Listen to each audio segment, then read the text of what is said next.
Yo, what's up, guys? This is Scrappers Digest back again. This is going to be my breakdowns and predictions of UFC 285. I got solid picks for the whole night of fights, and I think I got a lot of solid breakdowns and predictions for you guys. All right, so not to waste too much time, let's go ahead and get into this.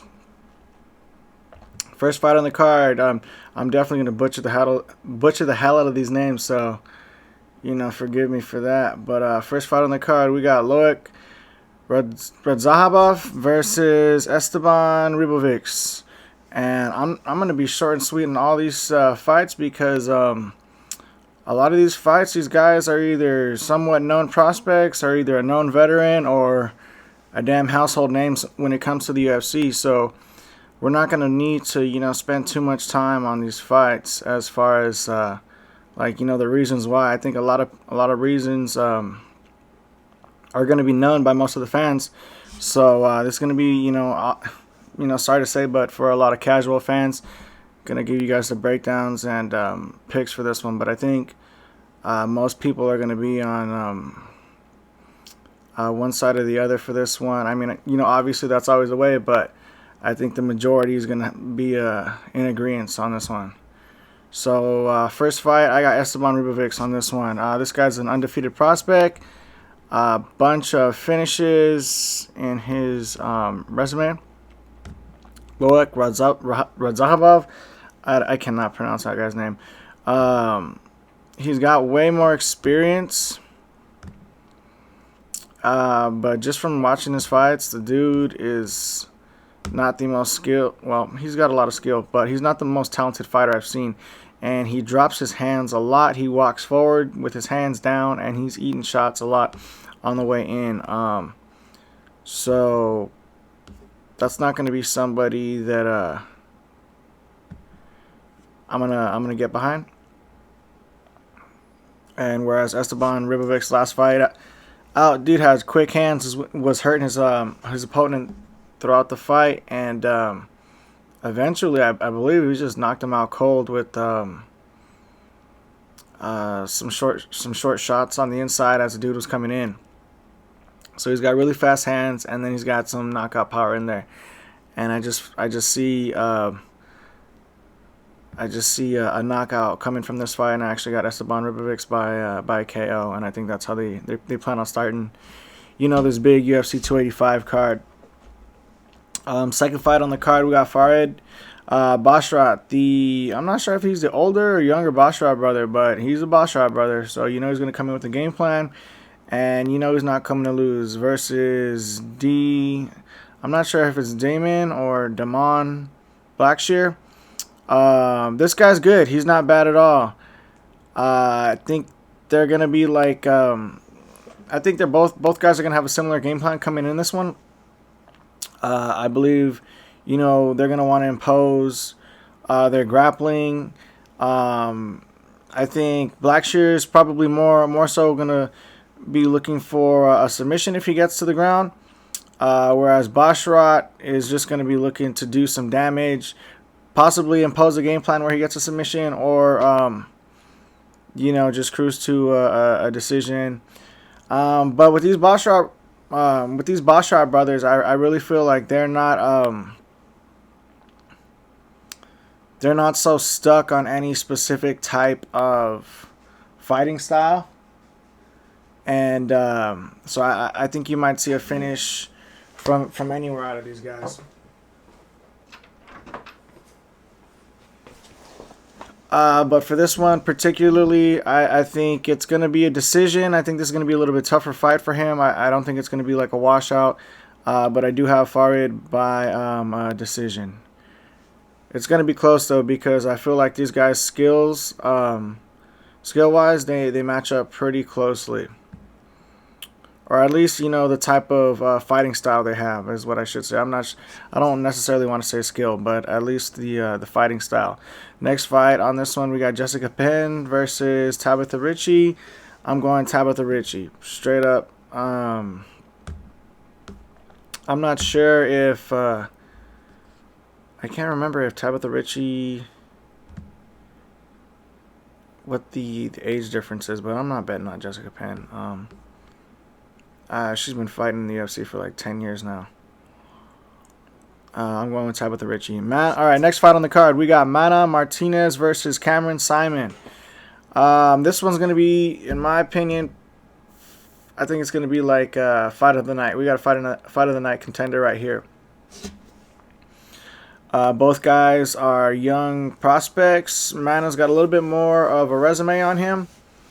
But Cameron Simon is undefeated, and this kid is someone to look out for. But I also think Mana Martinez is as well. For this fight, I have Yeah, I think I got Mana Martinez on this one. I'm going by the. I think both of these guys are technically strikers, and they both have a lot of finishes on their record for their short resumes. But from what I've seen, Cameron's a little bit more of like almost like a Muay Thai. He has like a Muay Thai kickboxing style, like kind of the traditional. He's putting his hands up, leg bouncing and whatnot. And Mana Martinez, honestly, his striking reminds me a little bit of like. He's trying to imitate, or is at least influenced by Brandon Moreno. So look out for this guy's hands. I think they're going to be getting some heavy exchanges in there early on. If there's not a finish early, I think they're going to earn each other's respect. It'll go to the later rounds, but I still got Mana Martinez in there, and I think he might knock out Cameron Simon. But I definitely think this is going to be a great fight, possibly fight of the night on here. I wouldn't be surprised if Simon, took apart Martinez's legs, but I feel like, dude, the kid's only 22. He's only 22, fool. So, I don't know. I got Martinez on this one. Kind of just showing him the ropes. Next fight on the card, we got Ian Gary versus Kenan Song. We got to go Ian Gary. You know what I mean? Shout out all the Irish fans, all them Irishmen out there, Irish ladies and whatnot. But we're going Ian Gary on that one. KO for the culture, Ian Gary. Next fight on the card, we got Julian Marquez versus Marc-Andre Barriault. I believe that's how you pronounce his last name. This one's a little bit of a wobbler. Marquez got knocked out pretty badly in his last fight against RoboCop. And then, unfortunately, after that, RoboCop got knocked out pretty badly versus, I forget his name at the time. At the moment, but he was a new prospect. It was like a nasty overhand left, like a check overhand left. It was just nasty. Knocked him out cold.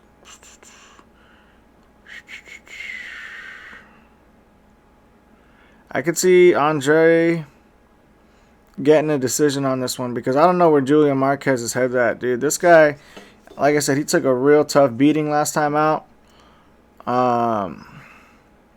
It was against RoboCop, who was kind of streaking at the time. But I feel like it's like I said, you don't know what Julian Marquez is going to show up. And this one I was like kind of undecided on, especially because you don't know what kind of Andre Barriault's going to show up. I'm going with, I'm going to go with Marquez on this one. I'm going to go with Marquez on like a tough fought, close decision. I know that's, a weird prediction, but that's what I'm going to go with. It's a wobbler. That one's a wobbler. Next one we got Vivian Araujo. I'm sorry, I don't know how to pronounce her last name. Versus Amanda Ribas. And I'm going Amanda Ribas. She's 29. Vivian's, I think, 39. I think. Or no, wait, I'm tripping. I think that's somebody else. But, yeah, Amanda Ribas. Vivian's just kind of slow in there. She's a little stiff. And then I don't know. You gotta have a little bit something extra to beat Amanda Ribas. I'm not saying Amanda Ribas like some crazy world beater or anything, but usually when she loses, it's against like a heavy hitting lady. You know what I mean? Marina Rodriguez, for instance, and apparently she got knocked out by Polyana. I don't know. Polyana, whatever her name is, the one that Kobe hit. But yeah, she cruised to she lost the decision in the last one against Caitlin Chukagian or Chukagian or whatever the hell her name is. But I think she's going to cruise to a decision on this one. She might even pull off a submission if they get into a scramble on the ground where Vivian might try to take the fight, thinking she's going to be dominant there. And Amanda might just have the scrambles and pull off a submission on the ground. But I'm definitely going Rebus on that one. Next fight on the card, we got Derek Brunson versus Dricus Du Plessis. I'm going to go with Dricus Du Plessis on this one. At first, I was kind of leaning Derek Brunson, thinking he might come out with some crazy game plan. Just wash, rinse, repeat, taking Du Plessis down. But I don't know. Then I looked at a few things, and Derek Brunson's 39. This is what I was actually getting at earlier. And Du Plessis is 29. Du Plessis has majority of his wins are by KO or submission. Sorry, I don't think there are actually too many KOs, but he has a lot of submissions, and he's basically a finisher. He's going to do whatever he needs to get the job done. So on that fight, I'm going to go with Du Plessis. I think he's going to finish Derek Brunson. I think he's going to try and follow like some type of game plan similar to who was his last fight out? Man, I can't remember his name. But Derek Brunson's last fight out, he got KO'd with a nasty elbow. And I'm like thinking of his name, and it's like right there, and I can't remember his damn name. He just beat Sean Strickland, the Killer Gorilla. Bro, oh my gosh, I can see the knockout happening right now. Derek Brunson's knockout. Where he got knocked out. Damn, I cannot remember his name. Anyways, screw it. I'm not gonna waste any more time. I got Dricus Du Plessis on that one, finishing Derek Brunson. It's gonna be a little bit of I think it's gonna be a competitive match in the beginning, but I think as it goes on, Du Plessis is gonna start landing some shots, and then when Derek's trying to shoot for the takedown, it's not going to be as easy as he thinks, and we might see, I don't know, submission. A lot of people getting submitted lately. We'll just say submission. He's going to get another submission. No, you know what? I don't think. I'm going to go with a KO. I got a KO or a TKO from Du Plessis. He's going to finish Derek Brunson, though. I know Derek Brunson's been over here killing all the prospects at middleweight, but I feel like this is just, I don't know, man. You can only keep pushing that line for so long. And I got Du Plessis finishing Derek Brunson. I don't even know if that's how you say his name. Dricus Du Plessis. Yeah, I don't give a shit. But you know what? I think he's gonna win. All right, next we got Cody Garbrandt versus Trevin Jones. I'm going Cody Garbrandt. Trevin Jones does have a KO, like one KO on his record. It was against Mario Batista.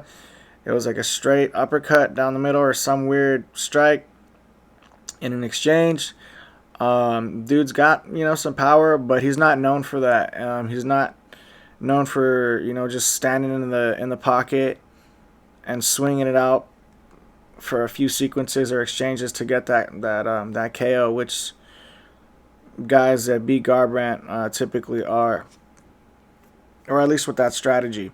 So I have Cody Garbrandt. I think he might even knock out Trevin Jones, dude. Unless Cody Garbrandt's completely washed, can't even stop the takedowns and just gets mounted. But I'm like, dude, when have we ever seen Cody lose like that? It's usually the dude's. He's like his own worst enemy in there, and I think he's gonna pull off a finish. Next we got Jamie Pickett versus the new highly touted Bo Nickel. You know what I mean? I'm going Bo Nickel. Jamie Pickett's got some nasty losses on his record versus not the greatest people, and I feel like he's like the perfect matchup. This is like a perfect fight for Bo Nickel to get his name out there on a big card. the UFC can start trying to market him. We're going to go with Bo Nickel by submission. He might even pull off a KO. I don't know. You know what? I haven't seen this guy striking, to be honest, but he's pretty dominant in there. So I'm going to say by finish. Next fight on the card, we got Matus Gamrot versus Jalen Turner. This one's a little tough because Jalen Turner is like an absolutely massive lightweight. He's tall, but he's just big in general, and he's really strong. I've seen this guy fight live, and it was against Jamie Malarkey, and Malarkey he just couldn't withstand the power. He couldn't withstand, I don't know, it just looked different. Malarkey was hitting Turner was eating him, and then he was giving the strikes back, and Malarkey could just not take him at all. And I don't know if you know Malarkey, he's usually a tough guy in there. He could take some shots. He was not taking those shots well. But Matus Gamrot has just got this crazy pace, and he's just a grinder. And I kind of feel like he's just going to get a decision right here. I don't think it's going to be a dominant. I think it's going to be a tough fought victory. And yeah, that's what I'm going with. And I think this is like a last minute switch. I'm not saying necessarily like extremely last minute, but I do feel like I think he was scheduled to fight Dan Hooker before this. So this is a huge change in the matchup and skill level. So he's going from kind of washed Dan Hooker to a now, I don't know, this guy could have been, you know, top 5 just a second ago. But I'm going to go with Gamrot on that one by decision. Next fight on the card, we got Jeff Neal versus Shavkat Rakhmonov. I'm going with the hype on this one. I'm going Shavkat Rakhmonov via submission. Or TKO. You know what? He might just start ragdolling Jeff Neal in there. I don't want to say ragdolling, but I feel like he's going to put the pressure on. Neal's probably going to stop some takedowns, you know, hit him with some shots. But I feel like Shavkat's game plan and his control that he uses in there, that's just kind of ridiculous. I feel like eventually it's going to take its toll on Jeff Neal. He's gonna finish him. I don't see Jeff Neal being able to stop the takedowns, and then even if they fight from the outside, I can see him landing like a straight right here and there, but I feel like wherever Rakhmonov doesn't feel comfortable, he's gonna switch up the fight, and he's gonna give you another look. So we're gonna go with Rakhmonov on that one by decision, or my bad, by finish. Like I said, it could be a submission or it could be a TKO because he's just smothering him. Neal doesn't know what to do, starts taking a big shot or big shots, and then takes a big shot. You know, kind of crumbles. Rakhmonov follows up. The ref, you know, gets Neal out of there. So that's going to be my pick. All right, now moving on up the card, we got the co-main event. Honestly, like I said, with these fights, man, I feel like for the most part, everybody's going to be in agreement. This one, I know I'm going to break a lot of hearts. A lot of people like Alexa Grasso. I mean, whose heart am I really going to break? Nobody really gives a damn what I say. But Valentina Shevchenko, she's going to do what she always does. I feel like she's going to put on a hurting. I think it's going to be, you know, probably in the later rounds. The first couple rounds, we might see Valentina take a couple jabs, a couple exchanges where she gets hit, you know, bopped in the face a little bit. But she's just an extremely skilled and talented mixed martial artist. She's good everywhere the fight goes, and she's gonna switch it up if she feels like she's getting outmatched anywhere. And I also think that her kicks, those kicks, dude, Grasso's definitely the better boxer in my opinion. But Valentina will mix in with those kicks, those elbows, and those knees. A few trips, a few takedowns. You know what I mean? Just to keep Grasso on her toes and guessing. And I could see her cruising to a decision. I'm not going to say she's going to finish Grasso here. But I could see her cruising to a decision. All right, last fight on the card, main fight on the card, main event. We got John Jones versus Cyril Gane. this is the whole reason this whole event was basically made.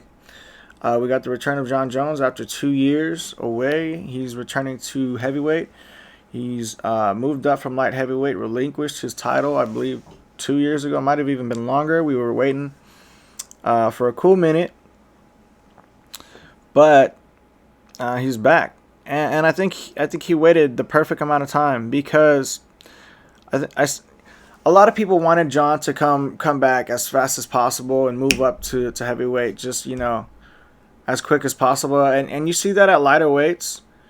But those lighter weights, 35 to 45, that's only a 10-pound jump. 45 to 55, that's only a 10-pound jump.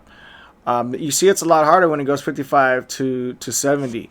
And then even 70 to 185. People don't make those jumps as easily.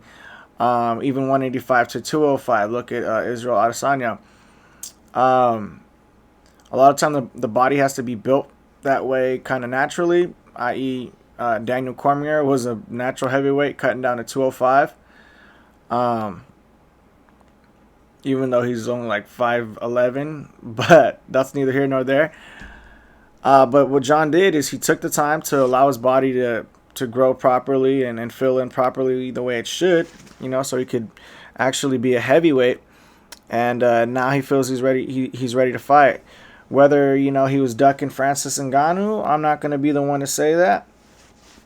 I definitely think like Francis was an extremely tough matchup for him, and things could have got a lot worse for him in that matchup. Whereas Cyril Gane, he could still get knocked out, but I don't think it would be with the sheer brutality of a Francis Ngannou knockout.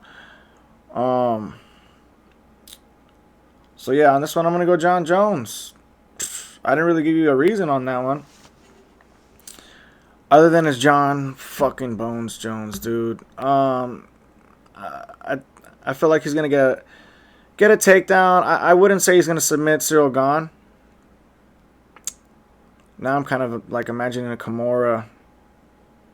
You might get him in a Kimura.